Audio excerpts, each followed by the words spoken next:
Okay, so basically, I'm just going to go through all the theories that I don't think are the correct theories, and I'm just going to explain why, and then I'm going to add stuff onto it that possibly has something to do with it, that possibly doesn't have something to do with it, and then I'm going to summarize and give my best theory based on all the evidence and all the facts, not just some, which is majority of what the things people are saying. Anyway, okay, here it goes.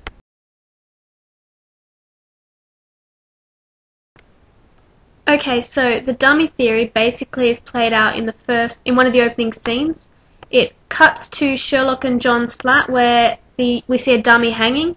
John says, "So did you talk to him for a while?" poking fun at the taxi driver from A Study in Pink who murdered someone after talking to one of the people they would commit suicide. Anyway, then Sherlock replies, "Oh, Henry Fishguard never committed suicide. Both street runners missed everything." This has significance because it explains that the case Sherlock is working on is foreshadowing his suicide, which tends to be Moffat's favourite thing to do, as you can see through the Great Game with the solar system. The dummy theory involves the dummy falling off of St. Bart's Hospital instead of Sherlock. Probably the silliest of all theories. John was an army doctor, so he'd be able to judge if it was a dummy falling off the roof and not Sherlock. But another facet of the dummy theory is that it was Sherlock that fell, but he lands in the waiting lorry truck, which drives away, and the dummy is placed in his place, covered in blood.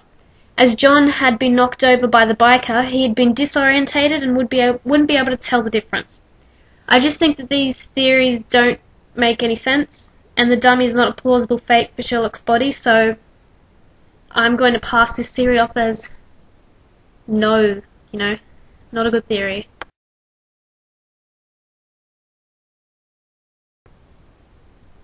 Okay, so the bus stop theory actually made me laugh the first time I read it. It has two main ideas. One, that Sherlock landed on top of the white bus stop, which you can see in the picture there, and then hid in the phone box while the other people took the fake body that Molly put there into the hospital, etc., etc. I'm not even going to bother explaining it. It's just so stupid. Just cross that theory off the list.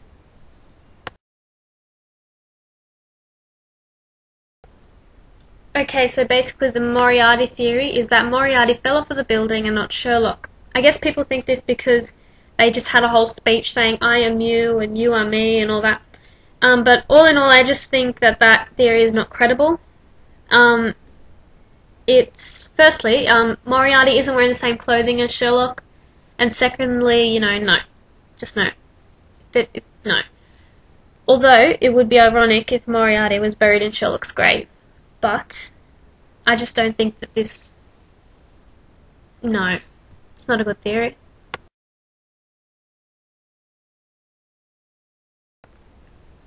Yeah, basically, a mattress is supposed to come out from the truck and land in the perfectly marked rectangle on the pavement where Sherlock aims to land when he jumps. Two flaws with this one.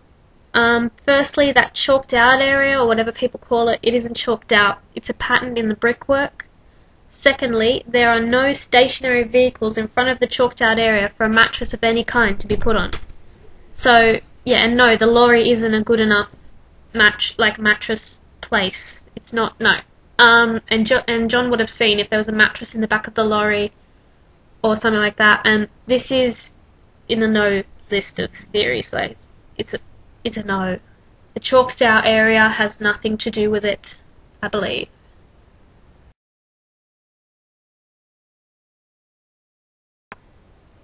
Okay, so this theory relates to how the girl screamed at Sherlock. It made people think there was a mask out there that someone could wear and look exactly like Sherlock. The idea is that Sherlock falls and lands safely in the lorry, while Molly rolls out a corpse with a Sherlock mask on. It's not a good theory for several reasons. One is that I think the girl screaming can be better explained than the guy was wearing a Sherlock mask. And two, John's an army doctor, so he'd know as soon as he touched the hand, Sherlock's hand, how long Sherlock had been dead for. even though he'd been knocked over and disorientated. That's common sense. Anyone can tell that if that was a corpse that had died recently, even within an hour, it is a possibility that rigor mortis would have set in if it was another corpse. And if it had died 10 minutes ago, which is probably what the theory is, then the corpse would have been colder than what Sherlock's was, and John would have known. Despite his disorientation, John would have definitely known. So this theory is a no-no.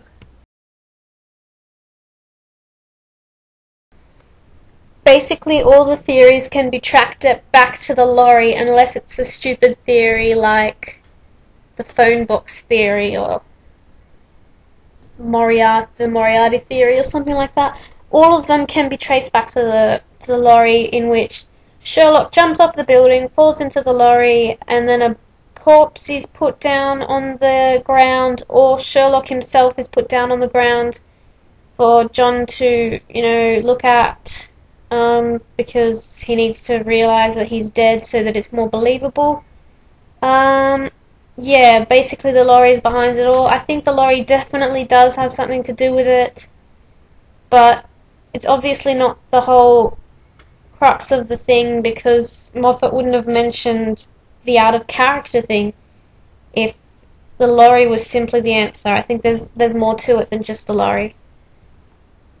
Okay, I basically think that sums up all of the theories. If you have more theories, then comment, because I only did the main ones that I've seen. All the little theories I really would like to hear, because I'd like to know them all.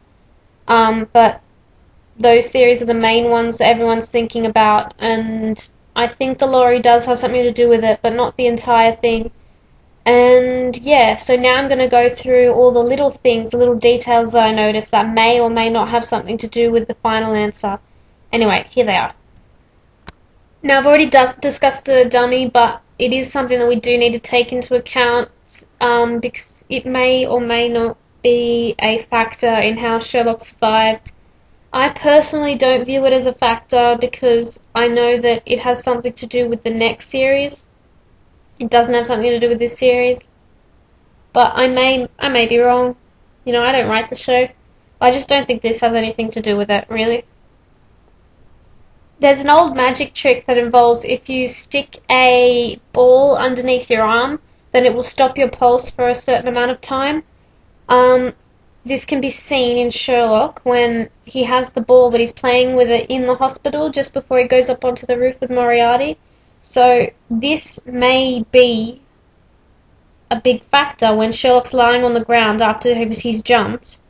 It may be that the reason he hasn't got a pulse when John feels his pulse is that he's got the rubber ball underneath his arm. And people think this because in the line when Sherlock's saying his goodbye speech to John, Sherlock says to John, "It's just a trick, it's just a magic trick." So that may be it. The ball definitely has something to do with it. Why else would Sherlock be playing with a ball? The biker is probably the most obvious of all of them. How just a random biker comes out of nowhere and knocks John as he's running over to Sherlock. Yeah, I think that this biker is part of the homeless network, but then again, I may be wrong, because most of the time I am.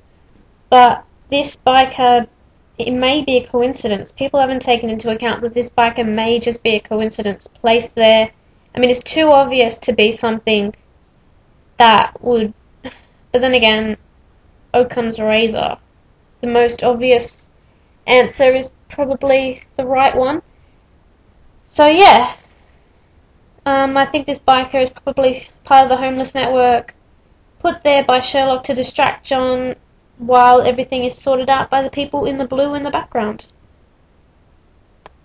One of the first things that Sherlock says to John, or to that guy, I forget his name, who introduces them, he asks him for his phone. He asks the guy who introduces him for his phone, and the guy says, "Why don't you just use the landline?" And then Sherlock says, "I prefer to text." And then constantly throughout the series, Sherlock prefers to text. I don't think we've ever seen him on the phone. But when he gives his call to John, he calls John. Why does he call John? That's got to have something to do with it. That's out of character, definitely. He prefers to text, but he calls John. and then he chucks his phone, his most precious possession. He chucks it on the building away, obviously because there's a tracker on it, which we can see in a study in pink. But yeah, it's a very, like, why he prefers to text and then he calls. So that's a thing that we should take into consideration. Another thing to notice is that John has an earpiece when talking to Sherlock. We can see in his ear that he has an earpiece. I don't know if that means that someone's talking to him or it's a hearing aid even that we don't know about. Maybe John has hearing problems from Afghanistan, something along those lines. He has the ear thing.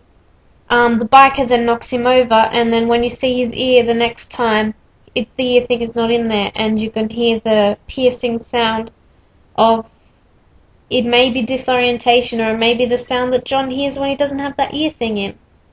So if it wouldn't be a stuff up by the studio, they wouldn't make a close-up on his face that obvious, with an earpiece hanging out there. They would have checked that up in editing, so obviously it was placed there for a reason, but you've got to wonder why. There have been a lot of theories to say that Mycroft has something to do with it. I'm not entirely sure with this one, but throughout the whole episode, like in the Reichenbach, in The Hounds of Baskerville, Mycroft gives Sherlock permission to go inside a top secret base. You don't just give that to someone who you're in a fight with, or who you have a grudge against or something. So seriously, there was some brotherly love going on there. And then in the next episode, it's totally gone, and they're not talking to each other. And obviously it has something to do with Moriarty. Obviously, that's the whole basis of the episode. It has something to do with Moriarty. But yeah, so you got to wonder, why is Mycroft not talking to him? And then his reaction to reading the newspaper. Now, if my brother died, I'd be a bit more upset than what his reaction was. But yeah, that's just me. It's unquestionable that Molly has definitely got something to do with it, because once Sherlock asks her for something, you don't see her for the rest of the episode. You don't even see her at the funeral. Well, not funeral, just gathering around the grave. You don't see her at all after he asks her for help. So that creates mystery, it creates an anticipation, which is stuff you learn about in film studies, and basically it means that Molly is practically going to be behind the whole thing. So yeah. IOU is basically written everywhere throughout the episode. I'm sure it's more in there than we notice. There's the window, the apple, and what was the burnt one? The window, the apple, and where is it? And the wings. Yes, that's right, the wings. When Sherlock's getting arrested. So apple, I think somehow it represents like gravity, because the story of, I think it was Sir Isaac Newton, isn't it, the one who found gravity? He was sitting underneath a tree, and then an apple fell on him, and he's just like, wow, this is a phenomenon. This is gravity. Wow. And then wings, obviously you fly, sort of defies gravity. I don't know what the window is, but anyway, it's sort of, or it relates back to, the apple relates back to Snow White, and, eating the apple, poisonous, all that. It's got something to do with that. Anyway, yeah, it's an IOU. What's that about? That's never explained in it. So that may or may not have something to do with it, and that's the whole point of this, finding out what may or may not have something to do with it. When Sherlock lands, he can see that he's on his side, but when he falls, he's going straight down, and that's not right. As far as I'm concerned, if you fall down straight, you land straight. You don't land sideways. So that could either be a major stuff up with the filming, or, it's a part of it, which, the latter is more likely. So that would mean that there would have to be a difference between the person falling and the person on the floor. It doesn't necessarily mean that it's a different person. They could both be Sherlock, but it means that there would have been, that's not their falling area. And I think when you do see Sherlock fall for that split second, that's not actually Sherlock. I think that's not actually the initial fall. That is Sherlock, but it's not the initial fall. So the initial fall falls into, I think, the lorry. It's the most likely answer.